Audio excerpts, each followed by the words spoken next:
Binary ভাগ। Binary ভাগের কিছু নিয়ম, যদি জিরোকে জিরো দ্বারা ভাগ দিই আনডিফাইন্ড, ওয়ান দ্বারা যদি জিরোকে ভাগ দিই জিরো, এবং জিরো দ্বারা যা কিছুকে ভাগ করবো আনডিফাইন্ড বা অসংজ্ঞায়িত হয়, জিরোকে ওয়ানকে ওয়ান দ্বারা ভাগ করলে ওয়ান হয়। যদি আমরা এই উদাহরণটা দেখি তাহলে কেমন হবে, প্রথমে ওয়ানকে ওয়ানের মধ্যে অন দ্বারা ওয়ানকে ভাগ করার চেষ্টা করবো, যেহেতু যায় না গেলে আমাদের এখানে আমরা হবে হলো 1 0।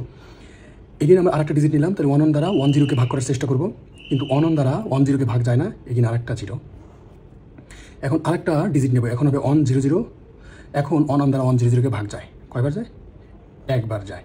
এই জন্য আমরা লিখলাম এখানে 1 এবং এর নিচে লিখলাম 1 1, মানে এই 1 দ্বারা 1 1কে গুণ করলে 1 1 হয়। এখন যদি আমরা এটাকে বিয়োগ করি কত হয়? 0 থেকে 1 বিয়োগ করলে কত হয়? মানে 0 থেকে 1 বিয়োগ করলে 1 হয়, আর ক্যারি থাকে 1, সেই 1কে দিলাম 1 এর মধ্যে 2।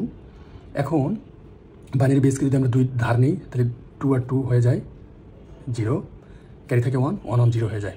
তো এটা আমাদের বাইনারি বিয়োগ আমাদের শিখতে হবে। বাইনারি বিয়োগ না পারলে ডিসক্রিপশনে লিঙ্ক আছে, সেখান থেকে আপনি বাইনারি বিয়োগটা দেখতে পারেন। তো এখন 0 1 এর মধ্যে যেহেতু 1 1 যায় না, এখানে আমরা কী করবো? এই 1কে কেটে নিয়ে আসবো।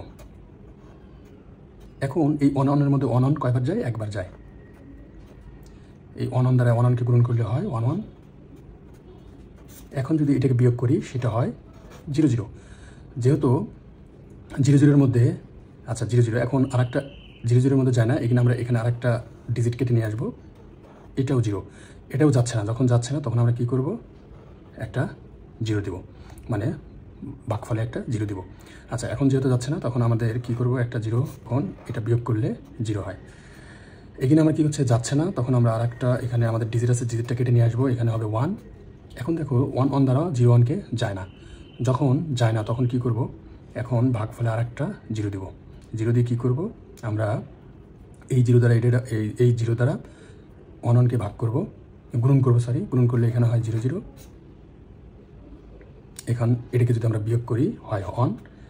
এখন দেখো এখান আরেকটা ডিজিট আছে, সেই ডিজিটকে কেটে নিয়ে আসবো, এখানে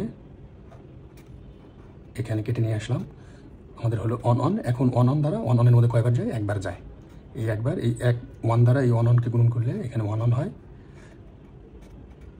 এখন এটাকে যদি আমরা বিয়োগ করি 0 হয়। এটা আমাদের ভাগশেষ এবং এইটা আমাদের হবে বাইনারি ভাগফল।